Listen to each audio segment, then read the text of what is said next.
اللہ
مولا سبھی اور کیا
کے نام سے یہ تنظیم 1952 میں کراچی میں قائم ہوئی۔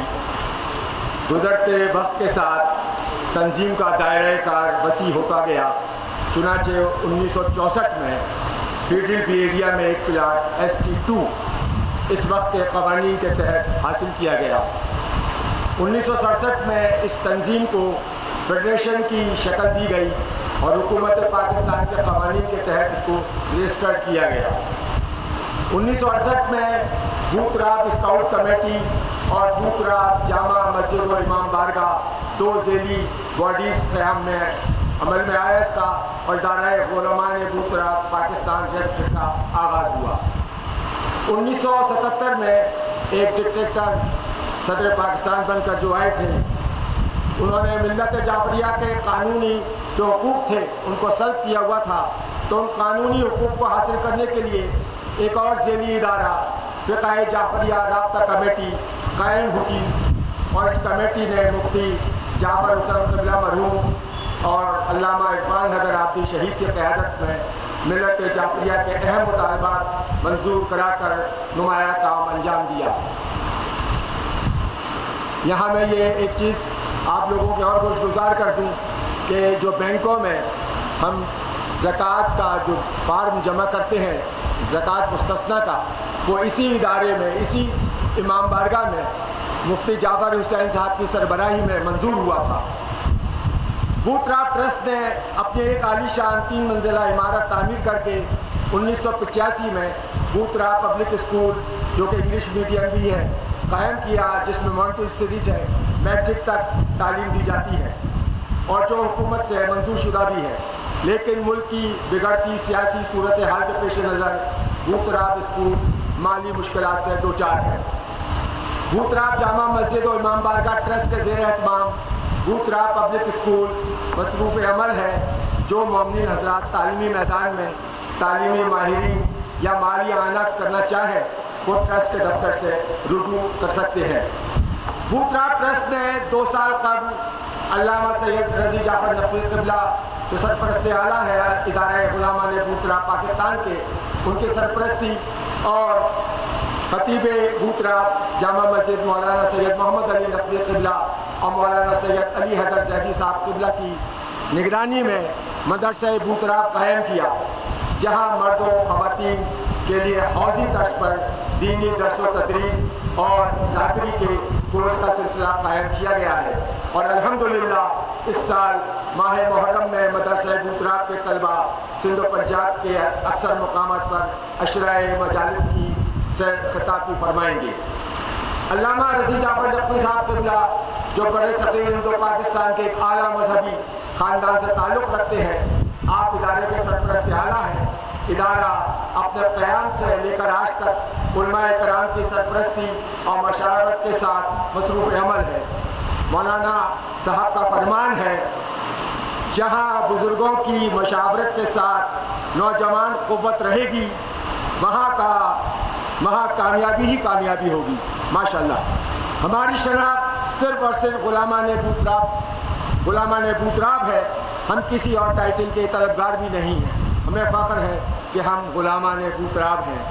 بھوتراب جامع مسجد آپ کی بہت مشکور ہے کہ آپ تشریف لائے، اور میں اس کے ساتھ قبلہ و کعبہ سے ملتمس ہوں کہ وہ اپنے خیالات کا اظہار کریں اور دعا۔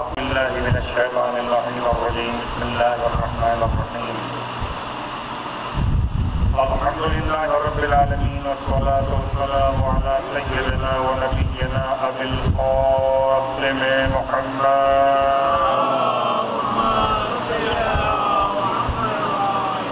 وعلى أهل بيته الطيبين الطاهرين واللعنة الدائمة على أعدائهم أجمعين. أما بعد،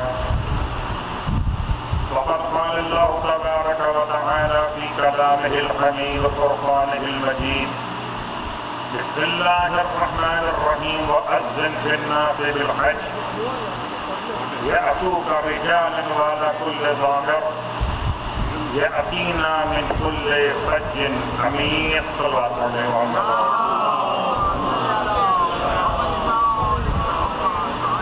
تمام تعریف ہے خدائے بزرگ برتر کے لیے، جس کے گھر کا ارادہ حج کہلاتا ہے. اور تمام حج گئے درود و سلام ان حضرات مقدسات کے لیے جن کے راستوں پہ چلنا صحیح کہلاتا ہے۔ الحمدللہ الذی جعلنا من المتمسکین بالقرآن العظیم وجعلنا من المتمسکین بولایت علی ابن ابی طالب علیہ السلام وجعلنا وإياكم إن شاء الله من الطالبين بثأر الحسين مع ولي الحسين الإمام المهدي من آل محمد عليه السلام۔ أما بعد حجاج کرام اور سامعین گرامی قدر، حج تربیتی کمیشن ہر سال کی طرح اس سال بھی گودھڑا میں منعقد ہو رہا ہے۔ حج پر جانے والے تو حاجی ہیں اور حاجیوں کو دیکھنے والے بھی انشاءاللہ حاجیوں کے ثواب میں شامل کیے جائیں گے۔ کبھی کہتے ہیں کہ اصل اور کبھی اصل کی نقل بھی انسان کو اصل کی محبت تک پہنچا دیتی ہے۔ تو ہر سال میں دیکھتا ہوں بعض مومنین کو گزرات کہ حج پر جائے بغیر بھی حج کے رات میں آتے، یہ بتانے کے لیے کہ حج پر جائیں نہ جائیں بوترا میں تو آ گئے، اور جب بوترا میں آ گیا انشاءاللہ وہ قدم گاہ بوترا بھی پہنچے گا۔ قدم گاہ بوترا ہی تو ہے، ورنہ تو گھر پتھر کا بنا تھا، نہ کوئی آیا تھا نہ کوئی گیا تھا۔ یہ دار تو ہو سکتا تھا، بیت نہیں ہو سکتا تھا۔ جس نے رات گزار کے دار کو بیت بنا دیا اسی کے نام سے تو گودراب چمک رہا۔ اس اعتبار سے تمام حجاج کے لیے اور جو نہیں جانے والے ان کے لیے بیان کر رہا کہ اگر چاہتے ہیں کہ اس سال حج نصیب ہو تو معجزے ہو سکتے ہیں۔ آپ کا ارادہ ہونا چاہیے۔ اسباب خدا بناتا ہے انسان میں، جس کے ہاتھ میں حیات ہے، جس کے ہاتھ میں صحت اور عافیت ہے، اسی کے گھر کے ارادے کا نام ہے۔ اگر کوئی خدا کے گھر جانا چاہے تو خدا اسے بلانے پر کل بھی قابل تھا اور آج بھی قابل تھا۔ اب آپ بن جائیے عبد القادر محمد تو یہ بات یاد رکھیں کہ اگر حج کرنا چاہتے ہیں تو بہت سارے اعمال ایسے ہیں جو انسان کو حج سے قریب کرتے ہیں۔ اگر روایت کی مناسبت دیکھیے تو امام جعفر صادق علیہ السلام ارشاد کہ اگر انسان روزانہ 3 دن تک سورہ حج کی تلاوت کرے تو پروردگار عالم اسے اپنے گھر کی زیارت کا شرف عطا کرتا ہے اسی سال۔ حج پر جانے والوں سے التماس دعا کی درخواست کرنا، حج کر کے آنے والوں سے ملاقات کرنا اور ان کی زیارت کرنا انسان کو حج سے قریب کر دیتا ہے۔ 1000 مرتبہ ماشاء اللہ لا حول ولا قوت الا باللہ کی تلاوت کرنا انسان کو اسی سال حج کی سعادت کے قابل بنا دیتا ہے۔ تو انسان اگر چاہے تو حج کا راستہ آسان ہو سکتا ہے، ورنہ الجمعۃ حج المساکین تو ہے کہ جمعے کی نماز مسکین افراد کے لیے حج کے برابر ہے۔ ماں باپ کے چہرے کی زیارت رافت اور محبت کی نگاہ کے اعتبار سے حج کے برابر ہے، اور اگر ماں باپ زندہ نہ رہے تو ماں باپ کی قبور کی زیارت حج مقبول کے برابر ہے۔ روایات میں حج مبرور بھی ہے اور حج مقبول بھی ہے۔ تو انشاءاللہ اعمال بیان کرنے کا ذرا سا اشارہ اس لیے تھا کہ جو بیٹھے ہیں اس خیال سے کہ اس سال نہیں جا رہے وہ انشاءاللہ ضرور جائیں گے، اور ہو سکتا ہے اس سال چلے جائیں، ورنہ کم از کم ایمان کی دعا تو مانگ کر رہی ہے، اللہم ارزقنا حج بیتک الحرام فی عامی ھذا یا فی عامنا ھذا وفی کل عام۔ ماہ رمضان میں ایک دعا پڑھی جاتی ہے، اس دعا کا نام ہی دعائے حج ہے، جس میں امام فرمائے اللہ سے کہو کہ ہمیں اس سال بھی اور ہر سال اپنے گھر کا حج نصیب فرمائے۔ تو انشاءاللہ حج پر جانے والوں کے لیے اور حج سے محبت کرنے والوں کے لیے، حج سے محبت کا مطلب سرکار سید الشہداء نے کتنے حج کیے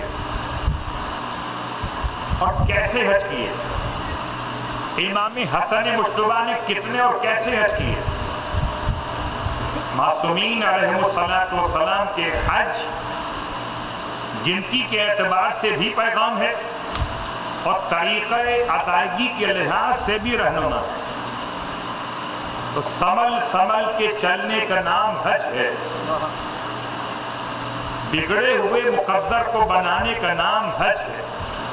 1 درہم خرچ کیجئے 10,000 درہم خدا سے لینے کا نام حج ہے۔ دنیا نہیں آخرت کے بازار کا نام حج ہے۔ اپنی صحت بڑھانے کا نام حج، اپنی عمر بڑھانے کا نام حج ہے، لیکن ایسا حج جو معرفت امام زمانہ علیہ السلام کے اعتبار سے کیا جائے۔ آئیے مقدمات حج میں چند باتیں، اس کے بعد ہم آتے ہیں حج کے واجبات پر، تاکہ جس انتظار میں حجاج اکرام بیٹھے ہوئے ہیں انہیں ذرا سا حج کا عملی ایک مشاہدہ کرا دیا جائے۔ حج پر جانے سے پہلے اور ہر عبادت سے پہلے انسان کی ذمہ داری ہے، مجھے نماز پڑھنی ہے تو نماز پڑھنا سیکھوں گا نماز پڑھنے سے پہلے، نماز پڑھنے کے بعد نہیں، اور نماز پڑھنے سے پہلے مجھے وضو کرنا ہے تو وضو کرنا سیکھوں گا وضو سے پہلے، اور چونکہ وضو نماز کی شرط ہے اور ایک اور شرط نماز ہے کہ بدن اور لباس دونوں پاک ہو، تو نماز سے پہلے بدن بھی پاک ہونا ہے اور لباس بھی پاک ہونا ہے، اور چونکہ نماز عربی میں پڑھی جاتی ہے تو اتنی عربی تو مجھے آنی چاہیے جو نماز پڑھ سکے۔ اب فلسفہ والا الگ موضوع ہے کہ عربی میں کیوں ہے، خدا کا بڑا احسان ہے کہ عربی میں ہے، ورنہ اگر کسی اور زبان میں ہوتی تو ہر زبان کی نماز الگ الگ ہو رہی ہے، ابھی کم از کم ایک زبان تو ہے۔ تو نماز پڑھنے سے پہلے طہارت، وضو اور طریقہ تلاوت سورہ حمد اور سورہ کوثر و اخلاص مثلا، اور اس کے ساتھ ساتھ ان تمام مسائل کو سمجھنے کے لیے کس سے پوچھوں مسئلے، جاہل سے پوچھوں یا عالم سے پوچھوں؟ عقل کہتی ہے جاہل سے نہیں عالم سے پوچھیے۔ تو کھانا پکانے والا 25 حج کر چکا، کیا وہ حج کرا دے گا؟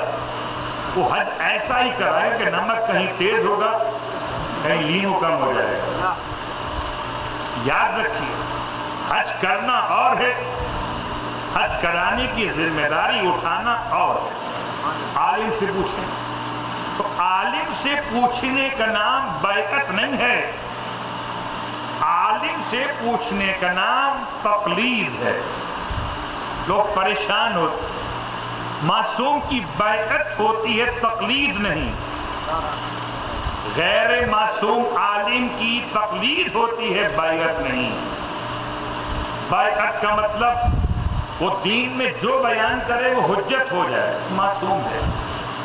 تقلید کا مطلب اصول دین میں نہیں، دین کے مسلمات میں نہیں، فروعات میں جو مسئلہ سمجھ میں نہ آئے، جو اسے قرآن و حدیث سے سمجھائے، اس کی بات ماننے کا نام تقوی۔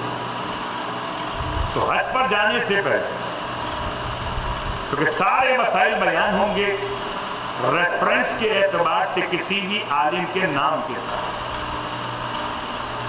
یاد رکھیں۔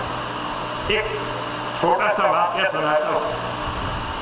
ایک سال ہمارے ساتھ ایک صاحب تھے جو ایک کتاب ساتھ دے گئے حج کرنے کی، احادیث کی۔ کتاب کا نام تھا من لا یحضرہ الفقیہ، اور چونکہ انہیں خود عربی نہیں آتی تھی تو ترجمہ پڑھ رہے تھے، اور ترجمہ پڑھ کے حج کر رہے تھے۔ اچھا ہم بھی خاموش تھے، ٹھیک ہے، ان کی اپنی ثوابدید ہے، خود ذمہ دار ہیں اپنی حج کی۔ جب مینا تک پہنچے اور مینا میں قربانی کا مسئلہ آیا، ان سے پوچھا کہ اب کتاب کھول کے بتائیے قربانی کہاں پر ہوگی، کیونکہ معصوم کے زمانے میں قربانی مینا کے اندر ہوتی، آج کے دور میں قربانی مینا میں جرم ہے، کوئی قربانی کا امکان نہیں ہے مینا کے اندر۔ جب کوئی بات سمجھ میں ان کے نہ آئی تو آخر میں کہنے کہ جان نقوی صاحب کہیں وہاں کروائیں، صلوات پڑھیں محمد وآلہ محمد۔ تو کہیں نہ کہیں تو انسان کسی جاننے والے کی بات کو مان ہی لیتا ہے، اسی کا نام تو تقلید ہے۔ یہ کوئی عیب نہیں ہے، کوئی پریشانی نہیں ہے۔ اور آخری بات، لوگ عام طور سے اس سے خیال کرتے ہیں شاید کوئی خمس حج کا الگ سے ہوتا ہے، خمس کا حج سے کوئی تعلق نہیں۔ حج تو حج ہے، حج صاحب استطاعت پہ واجب ہے، خمس صاحب مال پر واجب ہے، چاہے وہ حج کے قابل بھی نہ ہو۔ یعنی ایک انسان حج نہیں کر سکتا لیکن صاحب مال ہے، سال بھر کے اپنے اخراجات نکالنے کے بعد اس کے پاس اگر 5 روپے بچتے تو 1 روپیہ نکالنے کا نام خمس ہے۔ اس کا تعلق حج سے نہیں ہے، انسان کے بچت اور منافع سے۔ لوگ جوڑ دیتے ہیں اس کو آپس میں کہ حج کا خمس نکالا کہ نہیں نکالا۔ خمس واجب ہوا تھا تو چاہے حج کیا ہو یا نہ کیا، نکالنا پڑے گا۔ اور اگر واجب نہیں ہوا خمس آپ حج کیجئے۔ کس نے کہا خمس نکالیے؟ یہ خمس نہیں، زکوٰۃ بھی ہے، فطرہ بھی ہے، مالی واجبات بھی۔ اور آخری بات 5ویں، لوگ کہتے ہیں حج پر جانے سے پہلے جن جن سے ناراض ہو رشتہ داروں سے ان سے معافی مانگو۔ اس کا تعلق حج سے نہیں، سفر سے۔ جب سفر پہ جانے لگو، اور اس کا تعلق سفر سے بھی پہلے، ہر انسان کی ایک ذمہ داری کے طور پر ہے کہ اگر کوئی ناراض ہو چکا ہے آپ کے رویے کی وجہ سے، آپ کو چاہیے اسے راضی کریں۔ کب کر لیں؟ رات کو سونے سے پہلے ہی کر لیں، کیا پتا رات نہ ہو موت ہو۔ شہزادی کونین صلوات اللہ علیہ کی طرف کہ ہر رات کو سونے سے پہلے آپ کے بابا نے آپ سے فرمایا تھا کہ سارے مومنین اور مومنات کو اپنے آپ سے راضی کر کے سویا کرو۔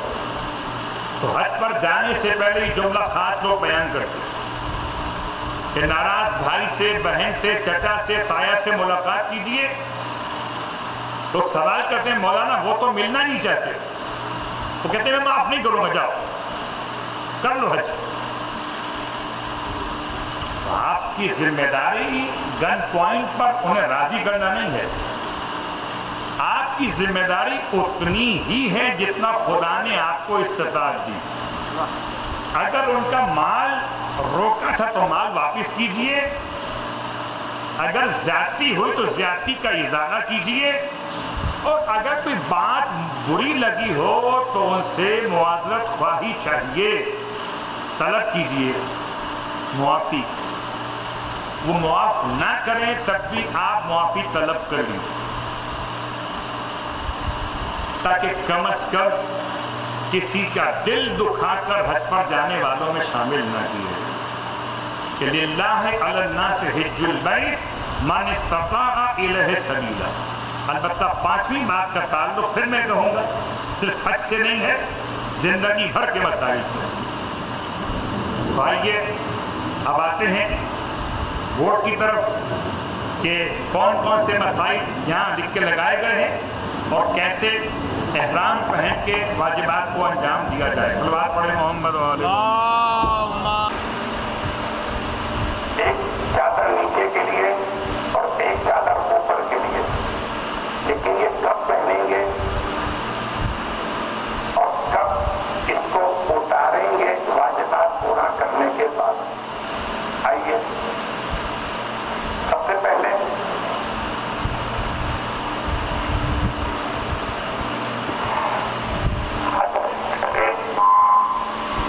حج کے واجبات میں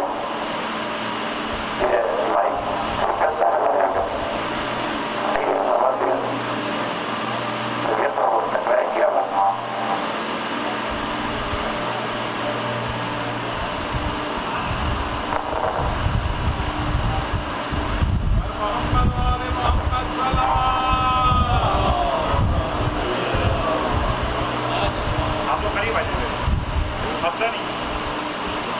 دیکھیے حج کے دو حصے، ایک کا نام عمرہ اور ایک کا نام حج۔ عمرہ سال بھر کیا جا سکتا ہے، اور سال بھر جو کیا جائے وہ عمرہ مفردہ کہلاتا ہے۔ مفردہ کا مطلب ہے اکیلا، حج کے بغیر، خالی عمرہ۔ اور جو حج کے ساتھ کیا جائے اسے عمرہ تمتع کہا جاتا ہے۔ خدا آپ سب کو نصیب کرے انشاءاللہ۔ ہر سال کے 11 مہینے عمرہ کیجیے۔ ایک غلط فہمی ہے، اگر کوئی شوال میں، اگر کوئی ذیقعدہ میں، یا اگر کوئی حتیٰ ذی الحج کے اندر عمرہ کر دے تو عمرہ کرنے سے اس پر حج واجب نہیں ہوتا۔ حج کے وجوب کا مسئلہ الگ ہے، عمرے کا مسئلہ الگ ہے۔ ہاں وہ جو مکے کے اطراف میں رہتے ہیں جن کے لیے عمرہ اور حج دونوں برابر، ان کا موضوع الگ ہے۔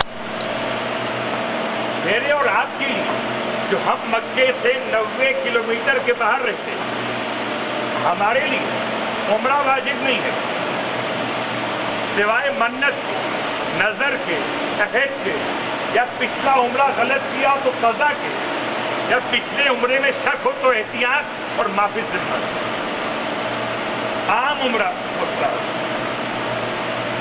لیکن مکے میں داخل ہونا شرعاً ممکن نہیں جب تک کہ احرام نہ پہن لو۔